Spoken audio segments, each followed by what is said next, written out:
Refreshing summer drink. তো summer drink আমি আজকে যেটা বানাবো সেটার নাম হলো কুলুক্কি। তো দেখা যাক রেসিপিটা কী করে তৈরি করি। এটা হলো সাবজা সিড বা বেসিল সিডও বলা যেতে পারে। তো প্রথমে আমি এটাকে ভিজিয়ে নেব। এটা 5 মিনিট ভিজিয়ে রাখলেই এনাফ। তো লেবুটাকে এবার আমি কেটে নেব। লেবুটাকে এরকম সাইজে কাটবো।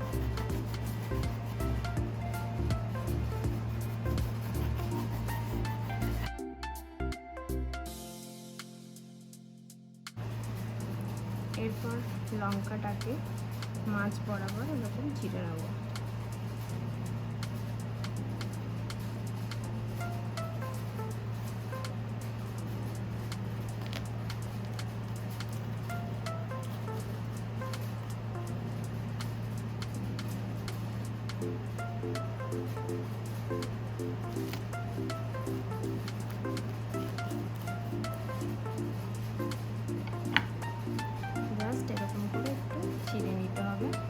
শরবতটাতে স্পাইসিটা আনার জন্য জাস্ট এরকম আমি 2 গ্লাসে বানাবো, তাই আমি 2 লঙ্কা নিয়েছি। আমি এখানে মানে যেগুলো নিয়েছি সব 2 শরবত বানানোর জন্য যতটুকু ইনগ্রিডিয়েন্টস এখানে প্রয়োজন আমি ততটুকু নিয়েছি।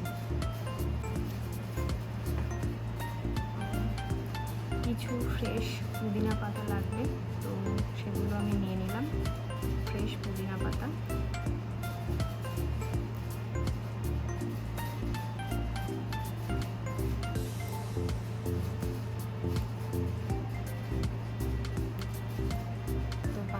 বাদে সাবজা সিডটা ঠিক এরকম দেখতে লাগবে, এরকম একটু থকথকে ব্যাপার আসবে। ফার্স্ট আমি গ্লাসের মধ্যে লেবু দিয়ে দেবো। লেবু যে কেটে রেখেছিলাম সেই কেটে রাখা লেবুটা দেবো।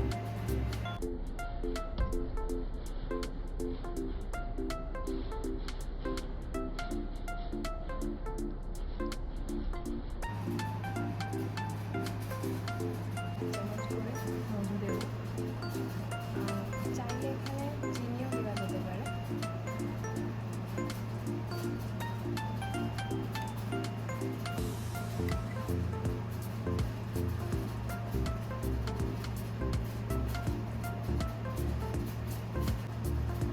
এবার আমি মিন্ট দিয়ে দেবো এর মধ্যে।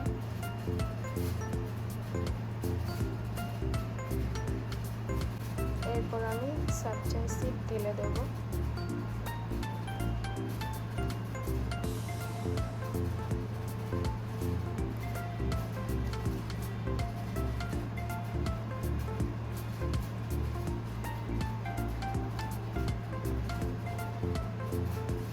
এটা 1.5খানা লেবুর রস।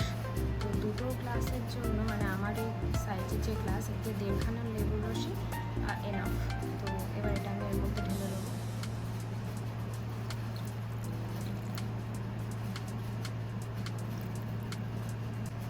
এবার এর মধ্যে আমি চিড়ে রাখা লঙ্কাগুলো জাস্ট দিয়ে দেবো,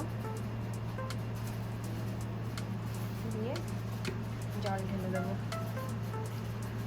কিন্তু জলটা ফুল গ্লাস করবো না, কেন কি এটাকে শেক করতে হবে এরপরে। তো সেই জন্য আমি হাফ গ্লাস করে দিয়ে দিলাম। এটাকে শেক করার জন্য এবার এরকম একটা গ্লাস নিয়েছি, এটা দিয়ে এটাকে এরকম লক করে দিতে হবে। লক করে দিয়ে ভালো করে শেক করতে হবে। এটাকে সরিয়ে রাখি, নাহলে পড়ে যেতে পারে। তো